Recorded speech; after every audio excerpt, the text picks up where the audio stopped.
അസ്സലാമലൈക്കും വറഹ്മത്തുള്ളാഹി തആല വബറകാതുഹു. എല്ലാവർക്കും റാഹത്തല്ലേ? അൽഹംദുലില്ലാ. അല്ലാഹ് സ്വീകരിക്കുമാറാകട്ടെ. കുറഞ്ഞ സമയം കൂടുതൽ കാര്യങ്ങൾ എന്ന മനോഹരമായ ഒരു ആശയവുമായി വീണ്ടും ഒരു പ്രഭാതത്തിൽ നമ്മൾ ഒരുമിച്ച് കൂടിയിരിക്കുകയാണ്. കൽബ് നിറച്ച് ദുആ ചെയ്യുന്നവരുണ്ട്, സ്നേഹിക്കുന്നവരുണ്ട്, ദുആ കൊണ്ട് വസിയത്ത് ചെയ്തവരുണ്ട്, ഇതിനുവേണ്ടി പരിശ്രമിക്കുന്നവർ, കാത്തിരിക്കുന്നവർ, എല്ലാവർക്കും എല്ലാവിധ ഖൈറും ബറക്കത്തും അല്ലാഹ് പ്രദാനിക്കുമാറാകട്ടെ. അൽഹംദുലില്ലാ. പ്രിയമുള്ളവരെ, നമുക്കറിയാം നമ്മുടെ ജീവിതം എപ്പോഴും വിജയിക്കാൻ ആഗ്രഹിക്കുന്നവരാണ്, അല്ലേ? പരാജയം നമുക്ക് ആർക്കും ഇഷ്ടമല്ല. പക്ഷെ വിജയിക്കാനുള്ള കാരണങ്ങൾ നമ്മളുണ്ടോ? അത് നമുക്കില്ല. ഒരിക്കൽ അള്ളാഹുവിന്റെ പ്രവാചകൻ നബിയുനാ റസൂലുള്ളാഹി സ്വല്ലല്ലാഹു അലൈഹി വസല്ലം തങ്ങൾ സുബഹി നമസ്കാരം കഴിഞ്ഞ് മസ്ജിദുൻ നബവിയിൽ ഒരുമിച്ച് കൂടിയ സ്വഹാബത്തിനോട് നബി തങ്ങൾ ചോദിച്ചു, നിങ്ങൾ എങ്ങനെയാണ് പ്രഭാതത്തിലേക്ക് കടന്നു വന്നത്? നബി തങ്ങളുടെ ചോദ്യം, സ്വഹാബ നിങ്ങൾ എങ്ങനെ പ്രഭാതത്തിലേക്ക് വന്നത്? അപ്പൊ സ്വഹാബത്ത് പറയും, നബിയെ ഞങ്ങൾ മുഅ്മിനായിട്ടാണ് വന്നത്, വിശ്വാസികളായിട്ടാണ് വന്നത്. അപ്പൊ നബി തങ്ങൾ അടുത്ത ചോദ്യം, നിങ്ങളുടെ ഈമാനിന്റെ അടയാളം എന്താ? നിങ്ങൾ വിശ്വാസികളാണ്, നിങ്ങൾ ഈമാനികമായി മുന്നേറുന്നവരാണ്, അതൊക്കെ ശരി തന്നെ. നബി തങ്ങൾ സ്വഹാബത്തിന് ചോദ്യം, അള്ളാഹുവിന്റെ റസൂൽ സ്വല്ലല്ലാഹു അലൈഹി വസല്ലം തങ്ങൾ സ്വഹാബത്തിനോട് ചോദിച്ചു, നിങ്ങളുടെ ഈമാനിന്റെ അടയാളങ്ങൾ എന്താണ്? അപ്പൊ സ്വഹാബത്ത്, മുന്നിലിരുന്ന സ്വഹാബത്ത് മറുപടി, നബിയെ 3 കാര്യങ്ങൾ നിങ്ങൾ ഞങ്ങളെ പഠിപ്പിച്ചിട്ടുണ്ട്, നിങ്ങൾ ഞങ്ങൾക്ക് പറഞ്ഞു തന്നിട്ടുണ്ട്. ആ 3 കാര്യങ്ങളെ എപ്പോഴും ചേർത്ത് പിടിക്കാൻ ഞങ്ങൾ ആഗ്രഹിക്കുന്നവരാണ്. അപ്പൊ നബി തങ്ങൾ ഏതൊക്കെയാ? അപ്പൊ സ്വഹാബത്ത് ഒരു 3 കാര്യങ്ങൾ പറഞ്ഞു കൊടുത്തു. ഇത് നിങ്ങൾ പറഞ്ഞു തന്നാണ്.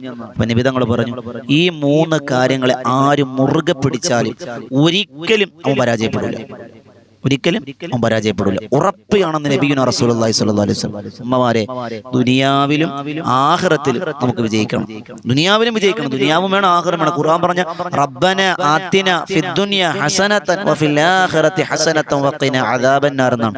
പടച്ചോനെ, ദുനിയാവിലെ ഖൈർ തരണം, ആഖിറത്തിലെ ഖൈർ തരണം, നരകമോചനം തരണം. ഇത് അല്ലാഹുവിന്റെ ഖുർആനിലെ ചോദ്യമാണ്, ഖുർആന്റെ പദമാണ്. അപ്പൊ അതുകൊണ്ട് തന്നെ ദുനിയാവ് വേണ്ടെന്ന് പറയാൻ പറ്റൂല. മഹാനായ മുത്തുനബി സല്ലല്ലാഹു അലൈഹി വസല്ലം തങ്ങളുടെ ഹദീസ് എടുത്ത് വെച്ചുകൊണ്ട് മഹാരഥന്മാർ രേഖപ്പെടുത്തി വെക്കുന്നതായി കാണാം, ദുനിയാവിന് വേണ്ടി ആഖിറത്തെ മാറ്റിവെക്കുന്നവനും ആഖിറത്തിന് വേണ്ടി ദുനിയാവിനെ മാറ്റിവെക്കുന്നവനും വിജയിക്കൂലെന്നാണ് നബി തങ്ങൾ പറഞ്ഞ ഹദീസാണ്. ദുനിയാവിന് വേണ്ടി ആഖിറത്തെ മാറ്റിവെക്കുന്നവനും ആഖിറത്തിന് വേണ്ടി ദുനിയാവിനെ മാറ്റിവെക്കുന്നവർക്കും വിജയിക്കാൻ കഴിയില്ല. പിന്നെയോ, ഇത് രണ്ടിനെയും സമാസമം കൊണ്ടുപോകണം. അദ്ദുനിയാ ഖന്തിറത്തുനിൽ ആഖിറ, അദ്ദുനിയാ മിറാറത്തുലിൽ ആഖിറ. എത്ര ഹദീസുകളാ ദുനിയാവിലൂടെ ആഖിറം വിജയിക്കാൻ കഴിയണം. അല്ലാഹു സ്വീകരിക്കുമാറാകട്ടെ. ഏതൊക്കെയാണ് 3 സ്വഭാവങ്ങൾ അള്ളാഹു മനസ്സിലാക്കാൻ വാങ്ങുന്നവരുടെ? ഒന്നാമത്തത്, നബി തങ്ങളുടെ സ്വഭാവത്ത് പറയും, നബിയെ ഞങ്ങൾ എപ്പോഴും അള്ളാഹുവിന് നന്ദി ചെയ്യുന്നവരാണ്. അല്ലാഹുവിന്റെ ഖുർആൻ പറഞ്ഞ എന്താണെന്നറിയോ? ല ഇൻ ശക്കറതും ലഅസീദന്നകും, നിങ്ങൾ എന്നോട് നന്ദി ചെയ്യും, ഞാൻ നിങ്ങൾക്ക് അധികരിപ്പിച്ചു തരാം. നമ്മൾ വാഹനത്തിന്റെ പുറകിൽ എഴുതി വെച്ചാൽ പോരാ, വീടിന്റെ മുന്നിൽ പെയിന്റ് അടിച്ചു വെച്ചാൽ പോരാ, നമ്മുടെ ജീവിതത്തിൽ അത് ഉണ്ടാകണം. ല ഇൻ ശക്കറതും, നിങ്ങൾ നന്ദിയുണ്ടോ, ഞാൻ അധികരിപ്പിച്ചു തരാം. നമുക്കറിയാം, നമുക്ക് അല്ലാഹു എത്ര അനുഗ്രഹം തന്നിട്ടുണ്ട്, നമുക്ക് വിലയുണ്ടോ? വിലയുണ്ടോ? എന്നാലും നമ്മൾ ആർക്കെങ്കിലും എന്തെങ്കിലും നന്മ ചെയ്തു കൊടുത്തു, എന്നിട്ട് അവൻ നമ്മളോട് എന്തെങ്കിലും കാണിച്ചാൽ നമ്മൾ, എടാ നന്ദിയുണ്ടോടാ നിനക്ക്?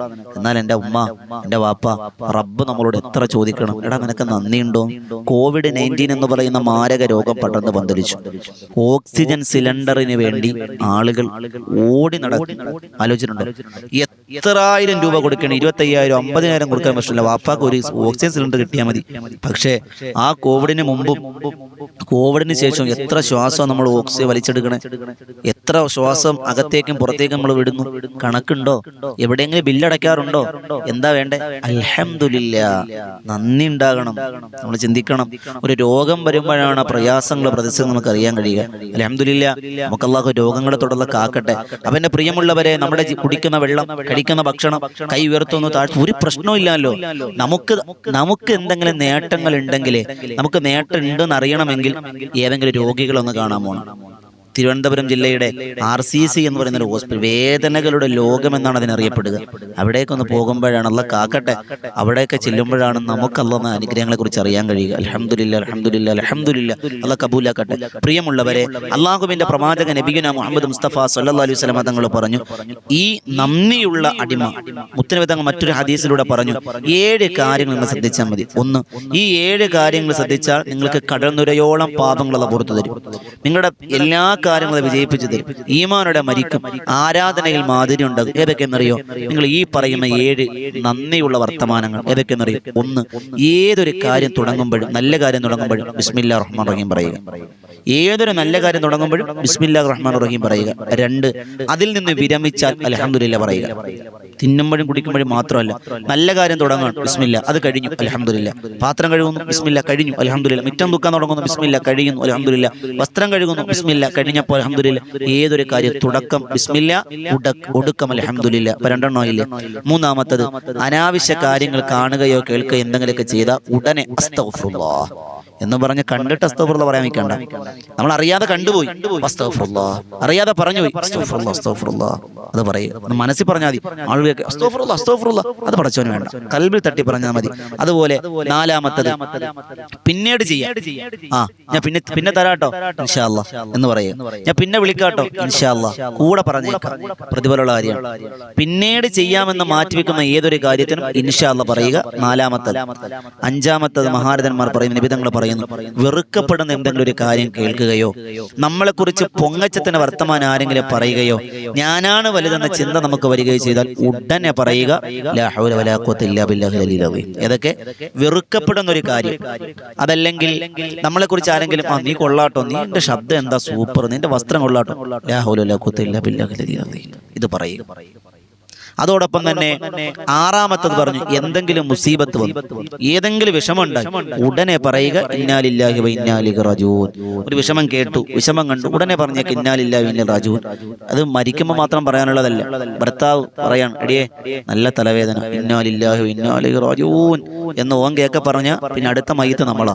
അപ്പൊ ഓൻ വിചാരിക്കും നീനെ കൊല്ലിക്കാൻ വേണ്ടി ഇരിക്കുക. അപ്പൊ പറഞ്ഞു കൊടുക്കാം, ഇക്ക അങ്ങനല്ല, ഉസ്താദ് പറഞ്ഞിട്ടുണ്ട്, വിഷമം വരുന്ന ഇത് പറയുക, അപ്പൊ അതിന് മാറ്റം ഉണ്ടാകും, ശമനം ഉണ്ടാകും, പറഞ്ഞു കൊടുക്കണം. അത് പറയാതെ ഭർത്താവ് തലവേദന എന്ന് പറയുമ്പോൾ ഉറക്കത്തിൽ ഇന്നാ ലില്ലാഹി വ ഇന്നാ ഇലൈഹി റാജിഊൻ എന്ന് പറഞ്ഞാൽ ഓൻ വിചാരിക്കും ഓനെ കൊല്ലിക്കാൻ വേണ്ടി ഇരിക്കുകയാണ്.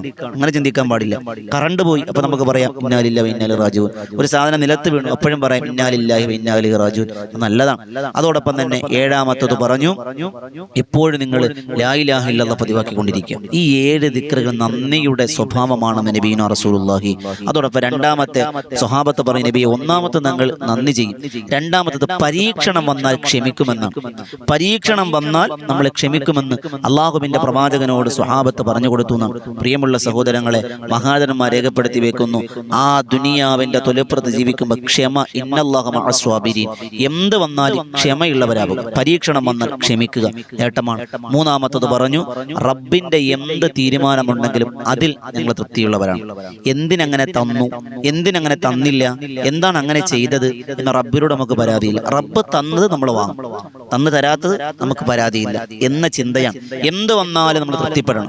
നമുക്കൊരു പ്രശ്നം ഉണ്ടായി, ഒരു ബുദ്ധിമുട്ടുണ്ടായി, നമ്മൾ ചിന്തിക്കുക, പടച്ചവനെ ഇത് എനിക്ക് വിധിച്ചതാണ്, എനിക്ക് വിധിച്ചത് ഒരാൾക്ക് മാറൂല, അവർക്ക് വിധിച്ചത് എനിക്കും വരൂല.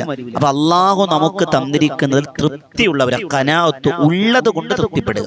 ഈ 3 സ്വഭാവം നമുക്കുണ്ടെങ്കിൽ ഉറപ്പിച്ചോ, അള്ളാഹു ഒരിടത്തും നമ്മളെ പരാജയപ്പെടുത്തൂല.